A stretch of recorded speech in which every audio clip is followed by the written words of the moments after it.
The first letter didn't look like harassment. That's important, because if it had looked hostile, if it had threatened me, fined me, or accused me outright, I would have reacted differently. I would have pushed back. I would have taken it seriously. Instead, it looked helpful. The envelope was thin, cream-colored, and clean. No red ink, no bold warnings. Just the Homeowners Association logo embossed quietly in the corner, tasteful enough to suggest professionalism rather than authority. Inside was a single page. The font was neutral, the margins generous, the tone calm. It didn't feel like trouble. It felt like a courtesy.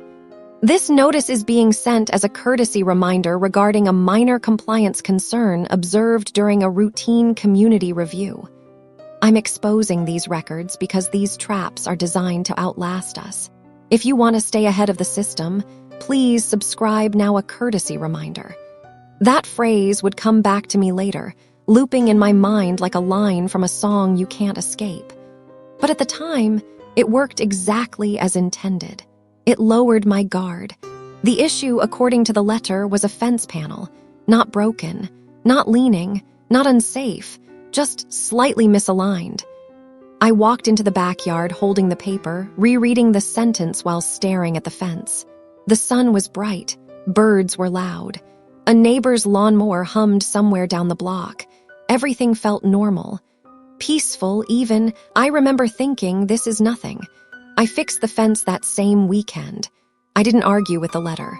I didn't feel offended. I didn't even feel watched. I measured the panel, reinforced the post, tightened the brackets. I made it straighter than it had ever been. When I finished, I stepped back, satisfied. Problem solved. I didn't send photos. I didn't call the HOA. I didn't document anything. Why would I? The letter didn't ask me to. It didn't say proof was required. It didn't warn me about timelines or escalation. It simply said, courtesy reminder, and I treated it as exactly that. That was mistake number 1. 3 weeks passed, long enough for the situation to disappear from my mind entirely, long enough for me to assume the matter was closed. Then the second letter arrived. This one was thicker. The paper felt heavier in my hands even before I opened it. The tone inside had changed, not aggressive but firmer, colder, more precise, like someone who had stopped smiling. Our records indicate the previously identified compliance issue remains unresolved. Records. That word stood out immediately. I read the sentence again, then again. I went back outside and stared at the fence. It was straight. I'd checked it dozens of times since fixing it just to be sure. Nothing had shifted. Nothing had sagged. Unresolved. I felt the first flicker of unease. I called the HOA office. It went to voicemail. I left a calm message. Polite, direct. I explained that I had fixed the issue and asked if they needed documentation. No response. I followed up with an email. I attached photos, clear, dated, labeled. I explained exactly what I'd done and when. I assumed this would end it. It didn't. Another week passed. Then the third letter came. This one didn't accuse me. It didn't fine me. It didn't even demand action. Instead, it introduced a phrase so vague it felt intentional. Failure to resolve may result in further administrative action. Administrative action. No definition. No timeline. No explanation. Just enough ambiguity to make me uncomfortable, but not enough to trigger alarm. It felt like standing in fog. You know something is ahead of you, but you can't tell how close it is or how fast it's moving. That's when the anxiety began. Not panic, not fear, uncertainty. I started checking my mailbox more often, listening for delivery trucks, reading every HOA email subject line twice before opening it. I didn't feel attacked yet, but I felt observed. Then the inspection happened. No notice, no knock, no warning, just photos. They were taken from the street, zoomed in and angled in a way that felt deliberate. The fence panel itself wasn't even centered. Instead, the camera focused on a shadow cast by a nearby tree, stretching diagonally across the panel and making it appear uneven. I wouldn't have noticed the shadow myself. It only existed at a specific time of day, from a specific angle.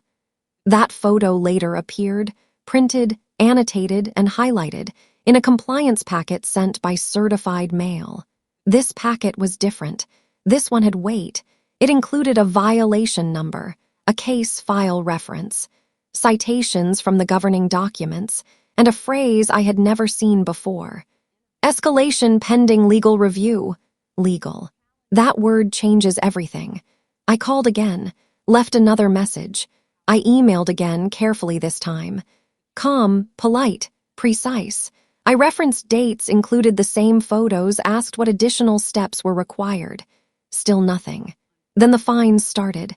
Not large ones, that's the trick. $25, then $50, then a processing fee. Each notice referenced the same original violation. The fence, the one I had already fixed. But now the issue wasn't the fence anymore. It was non-compliance. That's when I realized something unsettling. They weren't interested in resolution. They were building a record, every letter, every photo, every unanswered email. It was all going into a file I wasn't allowed to see. And then came the sentence that reframed everything. Please be advised that informal communication does not constitute official dispute resolution. Informal communication. That was my phone calls, my emails, my photos. In other words, none of it counted. That was the moment it clicked. This wasn't enforcement. This was positioning. They had given me just enough information to keep me calm, just enough ambiguity to keep me passive, and just enough time to let the clock work against me. I started researching. Forums, legal summaries, HOA dispute stories buried deep in comment sections. And that's when the pattern emerged. It always started small. It always felt fixable. And it always escalated after the homeowner believed they were cooperating. The goal wasn't correction. It was leverage. Because once fines accumulate, something else becomes possible. Something far more serious. And that's when I learned what legal review really means, and why HOAs don't want you to respond the way you think you should. The letter that finally used the word attorney arrived on a Tuesday, slipped into my mailbox like any other piece of mail, indistinguishable from coupons and utility notices. That was the point. Nothing about it looked urgent. Nothing about it looked dangerous. But the language inside had sharpened. The association has initiated internal legal review regarding unresolved compliance matters. Internal legal review. The phrase sounded controlled, procedural, almost reassuring. It suggested order, fairness, a neutral process happening somewhere behind the scenes. It was anything but neutral. I read the sentence 3 times before the weight of it settled in. Legal review meant lawyers. Lawyers meant records. And records meant that whatever story was being told about me was no longer casual. It was being formalized. Still, I wasn't panicking yet. I assumed, like most people do, that legal involvement meant clarity was coming. That someone would finally look at the evidence and realize the issue had already been fixed. I was still thinking like a reasonable person. That's when I made the call. I paid for a consultation with a local attorney who specialized in property disputes. I brought the letters, the photos, the timeline. I expected reassurance. Maybe a simple plan. He listened without interrupting, flipping through the pages slowly. When I finished, he leaned back in his chair and asked one question. Have you formally requested the association's full evidence file? I said no. He nodded, not surprised, not concerned, just confirming. That's by design, he said. They don't want you seeing it yet. Yet was the word that landed. He explained something I had never considered. Homeowners associations operate on procedural asymmetry. They control the definitions, the timelines, and the thresholds for what counts as official. Homeowners don't. Every phone call I made was considered informal. Every email was non-binding. Every photo I sent was unverified. Meanwhile, every photo they took, even from the street, even at selective angles, became an association record. Every letter they sent carried formal weight. Every delay worked in their favor. I asked him why no one had responded to my emails. "Because responding would acknowledge your version of events," he said. "Silence lets theirs stand." That's when he told me to submit a formal records request. Not a polite email, not a phone call. A written demand, citing the governing documents, requesting the full compliance file, inspection logs, internal notes, and correspondence related to my address. I sent it that afternoon. 2 weeks passed, no response. Then, finally, a package arrived. Thin, incomplete. It wasn't the full file, it wasn't even close. It was a summary. A summary written by the same entity escalating the case. The document listed dates of alleged noncompliance. It referenced inspections I'd never been notified about. It included a running total of fines and fees, all tied to the same original violation. What it did not include was just as important. No copies of my emails, no mention of my phone calls, no acknowledgement of the photos I sent. It was as if none of my responses had ever existed. When I pointed this out to the attorney, he didn't look surprised. "They're curating the record," he said, "not documenting reality." That's when the next phase began. The tone of the letters shifted again, this time into dense legal language. Sentences stretched longer. Words became technical. Citations appeared. Pursuant to Section 8.3 of the Declaration, as authorized under the governing documents, failure to cure may result in further remedies available to the association. Remedies. Not fines, not warnings. Remedies. I asked what that word meant. The attorney didn't sugarcoat it. Liens, collections, foreclosure proceedings, even over relatively small amounts. "But here's what people don't understand," he added. "They don't need to take you to court to win." He explained that the real weapon wasn't litigation, it was pressure. Every letter required time to read. Every response required care. Every consultation cost money. Meanwhile, the fines kept accruing automatically. The system was designed to exhaust, not adjudicate. I started losing sleep, not because I was scared, but because I was constantly calculating. If I pushed back, would that trigger escalation? If I stayed quiet, would that be interpreted as guilt? If I paid the fines, would that validate the violation? There was no safe move. That uncertainty was intentional. Then, buried in a routine notice, I saw a new phrase. "Account referred for pre-litigation review." Pre-litigation. Not a lawsuit, not even a threat of one. A warning that a warning might be coming. When I told the attorney, he sighed. "This is the testing phase," he said. "They're watching how you respond. If you fold, they escalate. If you fight emotionally, they escalate. The question is whether you force them into a position where escalation costs them something." That's when I understood the deeper strategy. HOAs don't want loud homeowners. They don't want organized homeowners. They want isolated ones. People who assume it's just them. People who think they made a mistake. People who don't compare notes. So I started asking questions. Quietly, casually, I talked to neighbors I trusted, not accusatory. Not dramatic, just curious. Had they ever received a courtesy reminder? Had they ever been fined for something minor? Had anyone ever challenged it? The answers came slowly, but they came. 3 houses on my street had received similar letters in the past 2 years, all for different issues, all framed as minor, all escalating after noncompliance. 2 neighbors had paid the fines immediately. One said it wasn't worth the stress. Another had sold their house 6 months later. Same pattern, different targets. That's when it fully clicked. This wasn't about enforcing rules. It was about harvesting compliance. The fines weren't punishment, they were leverage. The legal language wasn't clarity, it was intimidation. And the silence wasn't neglect, it was strategy. By the time most homeowners realize what's happening, they're already positioned as the problem. And the final move, the one they never announce, the one that changes everything, was already being prepared.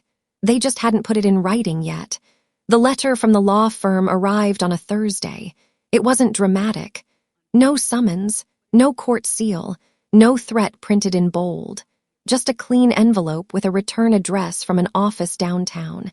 An address designed to look credible, expensive, final.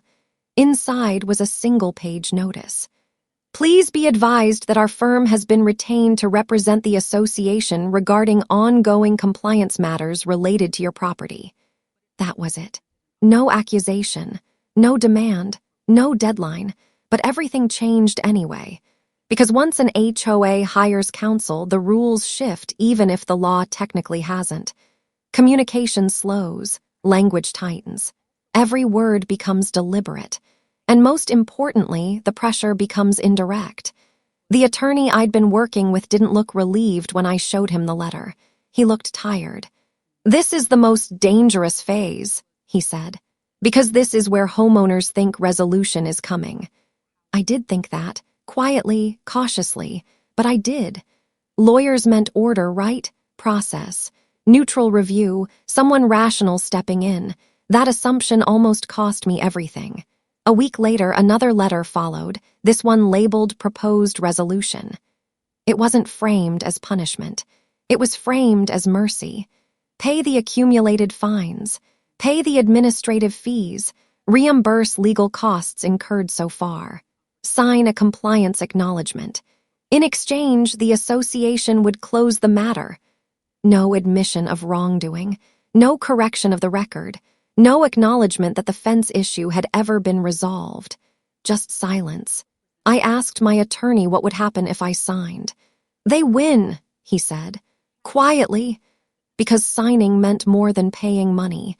It meant validating the narrative they'd built. It meant accepting that their version of events was accurate. And it meant forfeiting the right to challenge future actions tied to this case. The agreement included a clause waiving claims. That clause mattered, because HOAs don't think in single incidents. They think in precedent. If I signed, the next homeowner would face the same strategy, stronger, cleaner, and easier to justify. Still, declining felt risky. I asked what would happen if I refused. "They may escalate," he said, "or they may stall, or they may disappear. It depends on whether escalation benefits them." That's the part no one explains. HOAs don't escalate because they're angry. They escalate when escalation is efficient. Court isn't free. Litigation exposes patterns. Judges ask questions, and questions are dangerous. I declined the settlement formally, unemotionally through counsel. The response was short, procedural, non-confrontational. Then I waited. Weeks passed.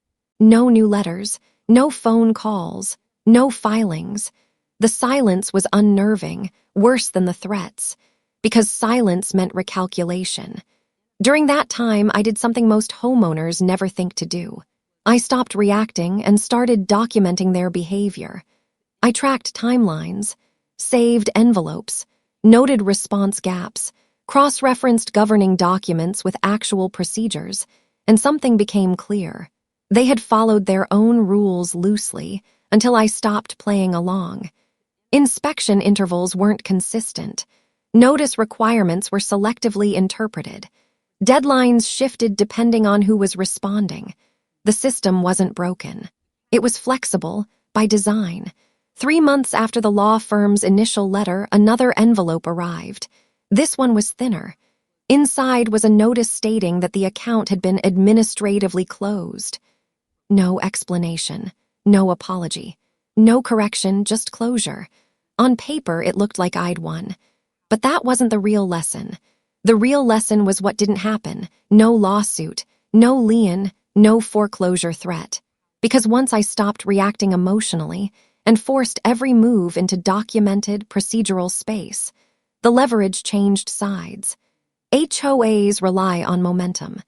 They rely on fear doing the work for them. They rely on homeowners trying to be reasonable while the system quietly isn't. They rely on silence being mistaken for fairness. When that stops, the machine hesitates. Not because it suddenly cares, but because exposure is expensive. Here's the inside knowledge they never advertise.